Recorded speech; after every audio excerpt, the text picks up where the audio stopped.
Kochi one വ്യത്യസ്തമായ മറ്റൊരു കാര്യവുമായിട്ടാണ് ഇപ്പോൾ വന്നിരിക്കുന്നത്.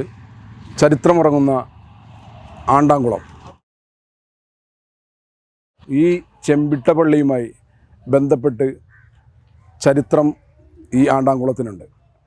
പക്ഷേ ഇന്ന് ഈ കുളം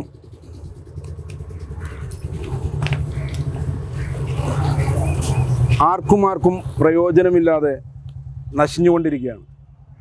ഈ ആണ്ടാംകുളത്തിൻ്റെ ചരിത്രം ഇന്ന് കൊച്ചി വൺ നിങ്ങളുമായി പങ്കുവെക്കുകയാണ്. കൊച്ചങ്ങാടിയിലെ ചെമ്പിട്ടപ്പള്ളി ചരിത്രമുറങ്ങുന്ന കൊച്ചിയിലെ ഏറ്റവും പുരാതനമായ ആരാധനാലയങ്ങളിൽ ഒന്നാണ്.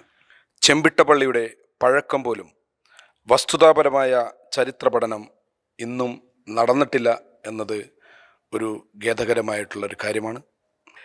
ഇന്ന് ഇവിടെ കൊച്ചി വൺ ചർച്ച ചെയ്യുന്നത് ചെമ്പിട്ടപ്പള്ളിയുടെ ചരിത്രപരമായിട്ടുള്ള ഒരു കാര്യമല്ല, ചെമ്പിട്ടപ്പള്ളിയുമായിട്ടുള്ള ചരിത്രവും അതിൻ്റെ പിന്നാമ്പുറ കഥകളും കൊച്ചി വൺ പിന്നീടൊരിക്കൽ ചർച്ച ചെയ്യുന്നതാണ്.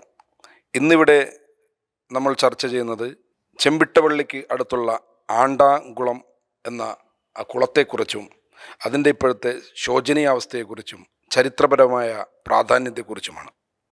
കൊച്ചിയിലെ ഈ പുരാതനമായ പള്ളിയെക്കുറിച്ച് ഇപ്പോഴും കൃത്യമായിട്ടുള്ള ചരിത്രപരമായിട്ടുള്ള പഠനങ്ങൾ നടന്നിട്ടില്ല എന്നുള്ളത് ഖേദകരമാണ്. 500 വർഷമായി പുതുക്കിപ്പണിതിട്ടുള്ള ഈ പള്ളിയുടെ യഥാർത്ഥ പഴക്കം, കാലപ്പഴക്കത്തിലോട്ട് നമ്മൾ നോക്കുമ്പോൾ ഏകദേശം 250 വർഷം വീണ്ടും കഴിഞ്ഞിട്ടുണ്ട്. അതായത് 750 വർഷത്തോളം അതിൻ്റെ പഴക്കം കണക്കാക്കപ്പെടുന്നു. ചെമ്പിട്ടപ്പള്ളിയിൽ ആദ്യകാലത്ത് ഇന്ന് കാണുന്ന ചെമ്പ് ഇട്ടിരുന്നില്ല എന്നതും കൂടി ഒരു ചരിത്രമാണ്. ആദ്യകാലത്ത് ചെമ്പിട്ടപ്പള്ളി ഓടിട്ട പള്ളിയായിരുന്നു. അങ്ങനെ ആദ്യകാല ഓടുകളെക്കുറിച്ച് പറയുമ്പോഴാണ് നമുക്ക് ആണ്ടാംകുളത്തിൻ്റെ പ്രസക്തി മനസ്സിലാക്കുന്നത്. അതായത് ഈ പള്ളിയുടെ കാലപ്പഴക്കത്തോളം തന്നെ പഴക്കമുണ്ട് ആണ്ടാംകുളം എന്ന ഒരു ചരിത്ര സത്യം കൂടി നാം തിരിച്ചറിയുന്നത് അപ്പോഴാണ്. പള്ളിക്കായി മണ്ണെടുത്ത കുഴി അങ്ങനെ വലിയൊരു കുളമായി മാറുകയായിരുന്നു. ആണ്ടാംകുളത്തിൽ നിന്നും കുഴിച്ചെടുത്ത ചെളിമണ്ണ് കുഴച്ചെടുത്തതായിരിക്കണം ചെമ്പിട്ടപ്പള്ളിയിലെ ആദ്യകാല ഓട് ചുട്ടെടുത്തത് എന്നാണ് അനുമാനിക്കാൻ കഴിയുന്നത്. ആദ്യകാലങ്ങളിൽ ഇത്തരം ചെളിമണ്ണ് കുഴച്ച് ചുട്ടെടുത്താണ് നാടൻ രീതിയിലുള്ള ഓട് ഉണ്ടാക്കിയിരുന്നത്. പഴയകാല ഓടുകൾ കിട്ടുകയാണെങ്കിൽ അതുകൊണ്ടാണ് കൊച്ചി ചെമ്പിട്ടപ്പള്ളിയുടെ പല യാഥാർത്ഥ്യങ്ങളും വെളിച്ചത്ത് കൊണ്ടുവരാൻ കഴിയും എന്ന് പറയാൻ കാരണം.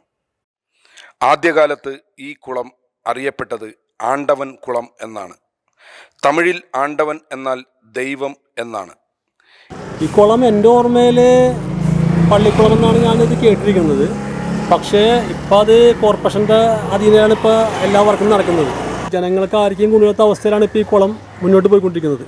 ഇത് ഇനിയുള്ള നമ്മുടെ ന്യൂ ജനറേഷൻ കുട്ടികൾക്ക് ഒരു നീന്തൽ പഠിപ്പിക്കാനോ അല്ലെങ്കിൽ ഇവിടെയുള്ള ആൾക്കാർക്ക് കുളിക്കാനോ അങ്ങനെയുള്ളൊരു ഗുണത്തിൽപ്പെട്ടാൽ വളരെ നല്ലതാണ്. പക്ഷേ ഇത്രയും പഴക്കമുള്ളൊരു കുളം ആർക്കും വേണ്ടാതെ പായലും പിടിച്ച് നശിഞ്ഞു പോകുന്നതിൽ വളരെ ദുഃഖവും വിഷമവുമുണ്ട്. ചെറുപ്പം പോലെ ആണ്ടാംകുളം എന്നാണ് അറിയപ്പെടുന്നത്. പള്ളി കുളമാണ്. ഇത് എന്തെങ്കിലും നല്ലൊരു രൂപത്തിലാക്കി ഇവിടുത്തെ ജനങ്ങൾക്ക് ഉപകാരപ്പെടുന്ന വിധത്തിൽ കൊള്ളാമെന്ന് ആഗ്രഹമുണ്ട്. കാരണം പിള്ളേരെ നീന്തൽ പഠിച്ചിരുന്നതിന് ഇപ്പം ആരും കുളിക്കാനോ ഒന്നിനും ഇറങ്ങുന്നില്ല.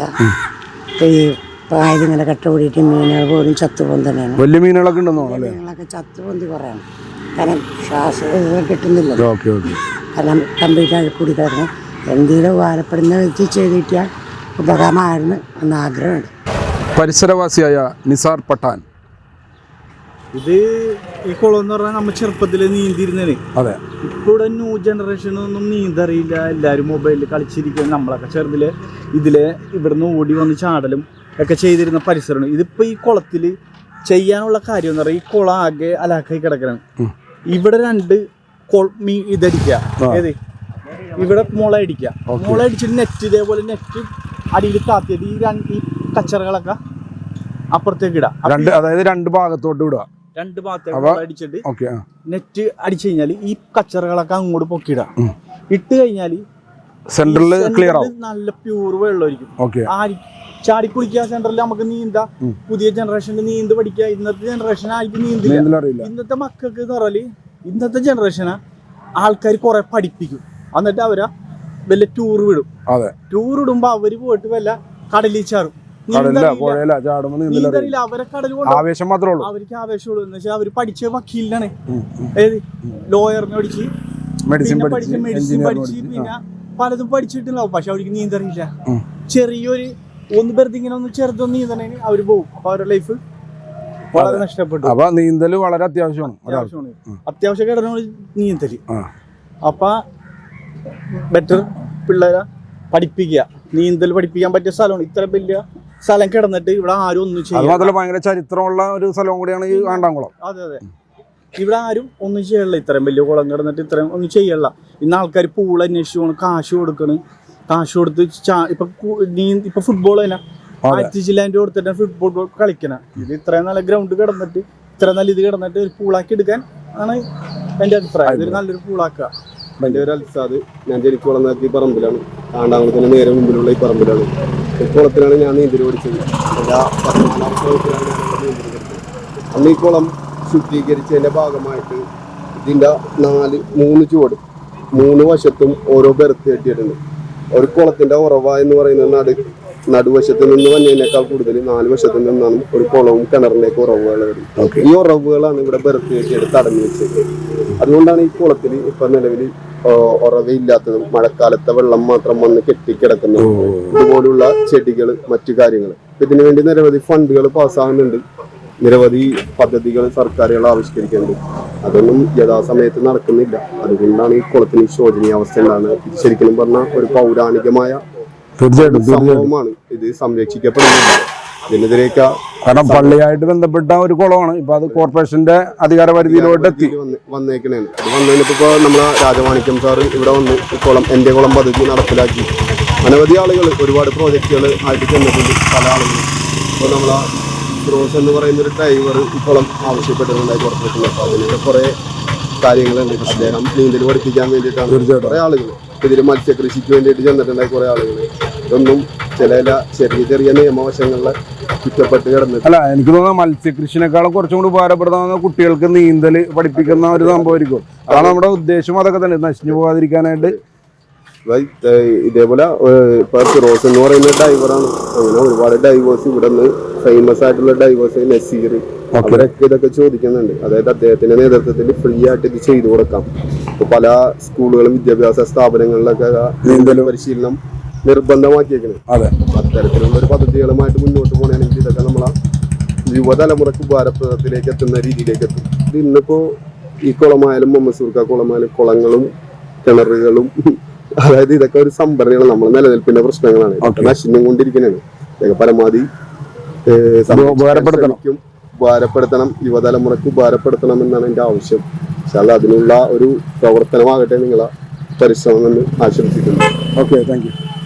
കൊച്ചിയുടെ ഈ സ്വന്തം ആണ്ടാംകുളം ഇങ്ങനെ നശിഞ്ഞു പോകേണ്ടതല്ല. ഇവിടെയുള്ള വരും തലമുറകൾക്ക് ഇതൊരു പ്രയോജനപ്രദമാകണമെങ്കിൽ ഇതൊരു നീന്തൽക്കുളമോ മറ്റു പ്രയോജനകരമാക്കുന്ന എന്തെങ്കിലും നടപടികളിലോട്ട് അധികാരികൾ പോകേണ്ടതുണ്ട്. അതിവിടുത്തെ ജനങ്ങളും കൊച്ചിക്കാരും ഒത്തൊരുമിച്ച് ആണ്ടാംകുളത്തിൻ്റെ പുനർനിർമ്മാണത്തിന് വേണ്ടി പ്രയത്നിക്കേണ്ടതുണ്ട്. കൊച്ചി 1 വാർത്തകളും വിശേഷങ്ങളുമായി വീണ്ടും വരും. ക്യാമറമാൻ അലനോടൊപ്പം ഹാരിസബു.